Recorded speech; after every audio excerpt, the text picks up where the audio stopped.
Alright, welcome back. This is MDog, and this is going to be a how-to video on using basically the Tier 2 equipment. I don't see necessarily splitting this up. There's three things that we're going to be, pieces of equipment we're going to be going over. So we're just going to do this in one video. I think that it just makes more sense at this point, because we've kind of, in our previous how-to videos with the Tier 1 stuff, we've definitely laid a foundation, and we're still using some of that. So first of all, this is where we're now trying to find the gold. You can see we've got some couple of pretty significant dig sites there, and we're actually working on a third now. You can see our excavator there in the distance, as well as the mobile plant that we're using to sort the dirt. Mobile wash plant to wash the dirt. So first of all, we're coming from the same, the water supply is where we were before, and so we're having to run it. We've got an extender here. These fat hose extenders are really nice, because basically that's going to allow us to not have to use as many pumps. I think in the past, before they had those in the game, folks were required to basically do a line of several pumps. You can only go so far, though, before you need to increase the pressure, and so we did have to use 2 pumps to go as far as we're going right now. So there's our first pump, and the water continues. Now, these are the little gasoline, or the ones that run off of diesel. There also is a mobile, a little electric pump that costs a good bit more money, so I'm going to assume that the electric is more powerful based on the price tag, and then obviously you'd have to supply it power. Oh, the fuel tank is empty. How are we doing on? Yeah, we can make it through what I'm going to show you here with the amount of fuel we have left. Do I have my other fuel tank? I think my other fuel tanks are still over there. You can even see them on the ground over there. But let's put this back in the truck so I remember to fill it next time. Okay, so real quick, the things I'm going to be showing you here is the Magnetite Separator. And here's our power supply, by the way. I've shown a video on the wave table. That will be coming to play again. The mobile wash plant, which is here, and then our mini excavator. So, it's quite the upgrade from Tier 1 to Tier 2 in terms of machinery. The complexity of the machinery we're using. I would tell you that after doing some testing, yes, it is significantly increasing the amount of gold that we're able to get in the amount of time, but it's not the increase that I was sort of expecting. You can always go to gold mining and look at Tier 2 here in the dig tube, and it will show you all about getting this mobile wash plant, which is sort of the main part of of Tier 2. And the next step would be moving to Tier 3 if we're going to do that, which I think I probably will. We'll see. May work on that today after doing this video, but we've probably got quite a ways to go in terms of saving up enough funds to do it. But that dig tube really is helpful. I mean, you may end up going to outside resources for certain questions, but that really is helpful. So as far as the mobile wash plant goes, we're putting a bucket here. This is where we're going to get the dirt that we're going to get our gold from. It's separating a lot of the larger rocks, and then this is our pay dirt here that we're going to be running through the Magnetite Separator as well as the wave table, and I'll show you that in a minute. You will notice that this has the larger power supply connector as well as a hose, so we're supplying both power and water to the mobile wash plant. I think one of the big takeaways that I would say for me, and other people may do this very differently than I have, but for me, I am much more interested in moving my mobile wash plant around, even if it means getting creative on trying to get the water to farther distances, than I am trying to drive long distances in our small excavator. And the reason why that is to me, the speed of the excavator is so slow that it just makes sense to have this set up in a convenient place where you're having to do as little track movement as possible on the excavator. Now again, other people might do it another way and might have run the numbers and found that in certain situations especially, it's just as efficient to have this set up somewhere where you're then moving to this. But I would think until you get something like a dump truck or something else like that, that this is probably going to be our best bet. Okay, so let me show you the small excavator in action. And you can see I've got some different camera angles I'm showing here, but I basically, while we're digging here and finishing off what we need to do, I am going to, I'm not going to be moving. I'm just going to be swinging the arm back and forth. Let me do a couple things real quick, though. We do need to have, let's go ahead and get the power going. So we're going to turn both pumps on. Actually, sounds like I might not have ever turned one of these off. Yeah, we left this guy running. Anyway, that's fine. And let's turn our power on. So now we've got power, which means that we can turn our mobile wash plant on. And see, it's now running. And I saw in some older posts or videos that there's a couple places, like right here and here in the back, that people were able to put buckets down, and they were getting some extra dirt to run through the magnetite.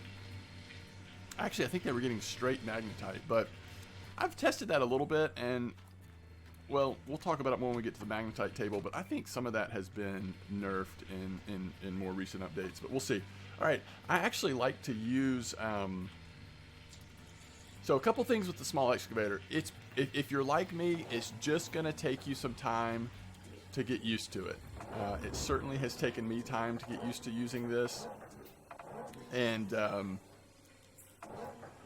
I also, for me, the basic controls on the keyboard are very awkward. The amount of keys you're using, the way that works. You can see it shows how much dirt went in there. And then that's the 13% that's slowly going down. And then the 96% that's slowly going up, that is actually how full our gold bucket is. The pay dirt that we're going to get the gold from. So we're only going to need to do a couple. I didn't want to bore you with just tons and tons of excavator footage here, but so you're using this excavator, you're using a lot of fuel. So fuel cost does come into play, more so than it has up to this point. The fuel you use in all the other sources of fuel use at this point is negligible compared to the amount of fuel you're going to burn in this small excavator. So that actually is an expense at this point that is noteworthy. It's got a good big gas tank in it, to the point in which I actually purchased a. All right, so we're at 100% now. This bucket is full. Okay, so we can go ahead and get out of the excavator. I was trying to think if there's anything I wanted to share in terms of strategy with this thing. It's really just something you have to do. I mean, you'll get used to it. I find with the controller, my muscle memory kicks in pretty quick with the use of it, and so figuring out how to dig in different situations has ended up coming pretty naturally after an hour or two of use. Initially, it was very awkward and actually took some of the fun out of the game for me when I was trying to make the adjustment to this. But I sort of figured out what worked for me and got a strategy of where and how I wanted to dig. And since that time, it has been much better. So that's the small excavator. It is cool. I mean, it really is cool. You know, from here you get the larger excavator or the front end loader. Like I said, the dump truck could be helpful in the near future as well. But I actually have ended up having a lot of fun with it, a lot more than I initially thought I was going to. Okay, so we have run our bucket here to 100%. So this is the stuff that we spent all that time digging to get. So I'm going to put this over here because we are going to be running it through this first. Let's turn that one off. I believe. Actually, no, we're going to need that on because it looks like we're running from this one to that. Okay, so we have power. I think we're good on the Magnetite Separator. So again, if you want more information on the Magnetite Separator, supporting systems, Magnetite Separator right here will kind of give you at least the basics of what it's doing. But you do need the 2 buckets underneath it. That's sort of the only important thing I would say. It works in a lot of ways like the wavetable does in terms of the power cord it uses connecting and the hose connector. So we're going to go ahead and turn this on, and then we'll get the bucket ready so you can kind of see what happens here. So you see we've got power and electricity going to it. We're going to pour all of our important dirt in there, and then let's watch the percentages.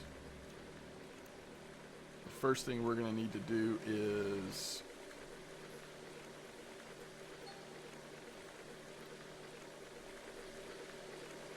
all right, let's stop it because we have filled up the gold bucket, and there is there still more to process or not? I can't tell.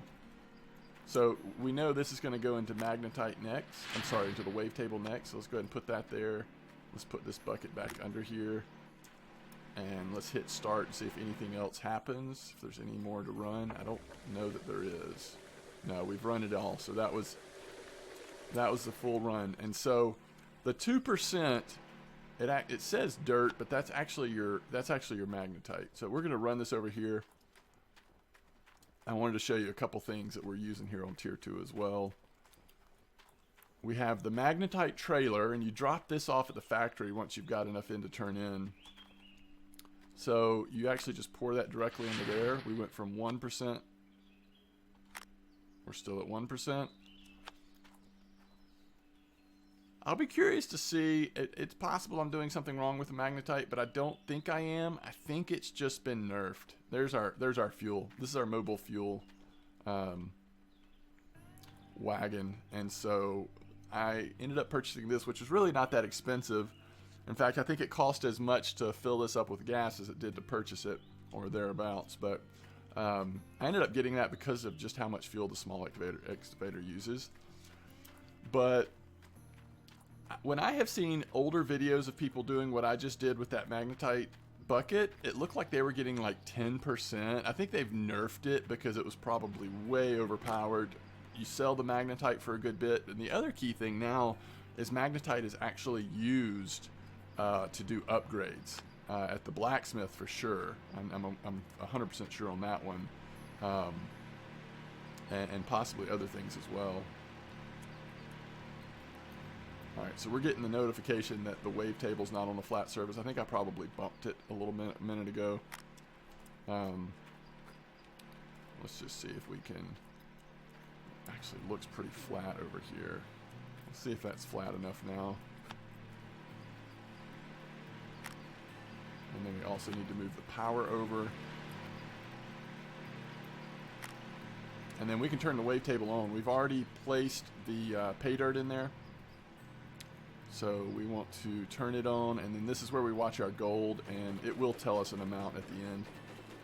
One bucket from the mobile wash plant almost was 50% of the capacity of the wavetable in terms of how much dirt it can hold.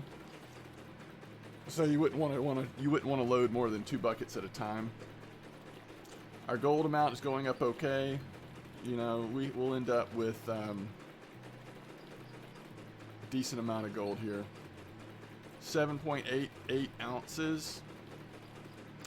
So that's pretty good. I mean, just to be honest, it does take a little while to fill up, you know, to go through the process to get a 100% bucket like we just did. That is not a real fast process. We can line this up a little bit, make it a little less messy. And so I think just tempering your expectations a little bit when you go from, what in the world? When you go from tier 1 to tier 2, it's helpful to not have too big of expectations. It is an upgrade. You are going faster, but it's not like your margins, your profit margins are that much higher. Because you're certainly adding a good bit of expenses. And though you are making a little more per hour,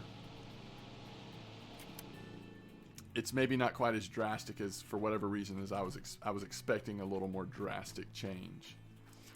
So anyway, that is the tier 2. I suppose when I think about the focus of this video is really to talk about the mobile wash plant, which is going to clean your rocks and get the pay dirt ready to be run through the Magnetite Separator and the Wave Runner, and also to talk about the small excavator, which is a very powerful early game piece of equipment, but can be finicky, and you should just expect, if you're like me, that it's going to take you some time to get used to it. And I'm sure that the learning curve will continue for me. I mean, I am by no means 100% comfortable yet with it. And so that's just the reality of it. But it continues to be fun, and you continue to see progress in such a way that is rewarding, and you feel like you're making progress on the mine. The next step is sort of the tier 3, and that's what we'll be looking at next in my playthrough. If you want to come by the stream, I'm often streaming, and these days I've been streaming a good bit of this, as well as the other games that I often play. If you have any questions or comments, feel free to leave them in at the end of this video. But as always, I appreciate you being here. Thanks for watching, and I hope to see you again real soon.